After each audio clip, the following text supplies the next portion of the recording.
What is support and resistance? बहुत सारे beginners हमको ये टेक्स्ट करते हैं कि सर सपोर्ट रेजिस्टेंस क्या है, सपोर्ट रेजिस्टेंस के बेसिस पे ट्रेडिंग कैसे होती है, कैसे पता चले एक लेवल का ब्रेकआउट हो रहा है, ब्रेकडाउन हो रहा है, कैसे सपोर्ट रेजिस्टेंस प्लॉट होती है, बहुत सारे क्वेश्चंस आते हैं. सो आज हम इनमें से एक क्वेश्चन का आंसर करेंगे एंड इवेंचुअली इस टोटल चीज़ को एक एज अ सीरीज डिस्कस करेंगे.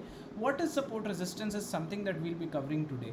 इसके बाद हम डिस्कस करेंगे कि how do we plot support and resistance, and फिर फाइनली डिस्कस करेंगे कि ब्रेकआउट और ब्रेकडाउन सपोर्ट रेजिस्टेंस पे प्लॉट कैसे होता है, क्या एंट्री रीटेस्ट पे होती है, क्या ब्रेकआउट कैंडल के नीचे स्टॉप लॉस आता है, टारगेट कहाँ एग्जैक्टली होता है, everything we will discuss. So stay tuned. So guys, support resistance की जब हम बात करते हैं, सपोर्ट और resistance are demand supply zones in the market. अब आप बोलोगे सर अभी तक सपोर्ट रेजिस्टेंस समझ नहीं आ रहा था, आपने डिमांड सप्लाई और बोल दिया. डिमांड सप्लाई क्या है?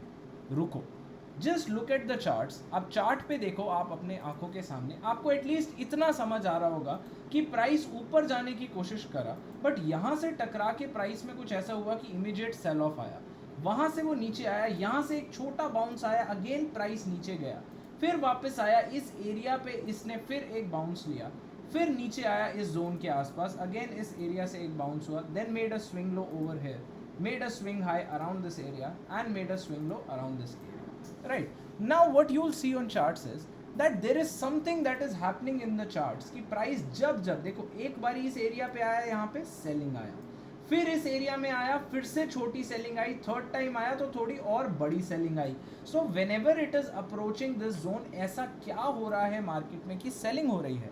And when ever price is approaching this area, एक बारी इस कैंडल में हुआ, दूसरी बारी इस कैंडल में हुआ, तीसरी बारी इस कैंडल में हुआ, and these are 15 minutes candle. Right, so यहाँ पे कुछ ऐसा हो रहा है कि बार बार बाइंग आ रही है. Now look, if I have to say it in a very simple terminology, support is like the area जहाँ से price takes continuous bounces. Now, what is technical analysis? Technical analysis is a simple thing. Expectation from price और expectation in price behaviour from a particular area, जैसे उसने पहले वहाँ से behave किया था. मतलब कि अगर प्राइस एक बारी जाके इस एरिया से बाउंस लेके नीचे आया है, टेक्निकल एनालिसिस आपको कहता है कि अगली बारी प्राइस जब यहाँ पे आएगा तो फिर यहाँ से बाउंस लेके नीचे जाने की टेंडेंसी रख सकता है until there is a breakout. Then another concept comes into picture that is called resistance turned into support. उसके बारे में भी हम in future series definitely discuss करेंगे.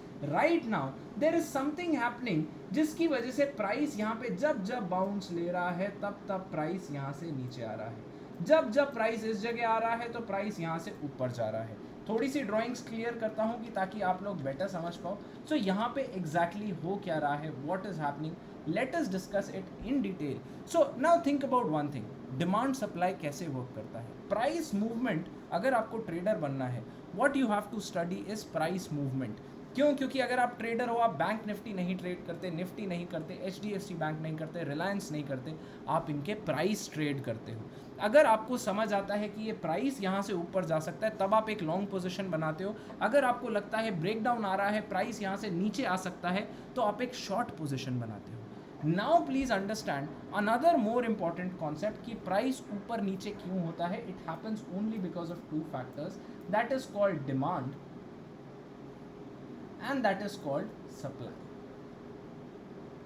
Now traders just think about one thing. Supposedly if I am trying to sell you a pen, अब इस pen का rate मैं कह रहा हूँ कि मैं 20 रुपये पे बेचूंगा, बट आप कह रहे हो नहीं सर मैं मैक्सिमम इसको 15 रुपये पे लूँगा, हमारे बीच में एग्रीमेंट नहीं हो रहा.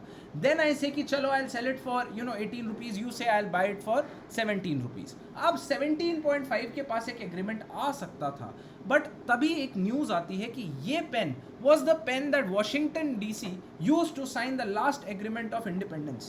Now, please, amendment of independence, but now just understand one thing. This pen becomes unique in its nature.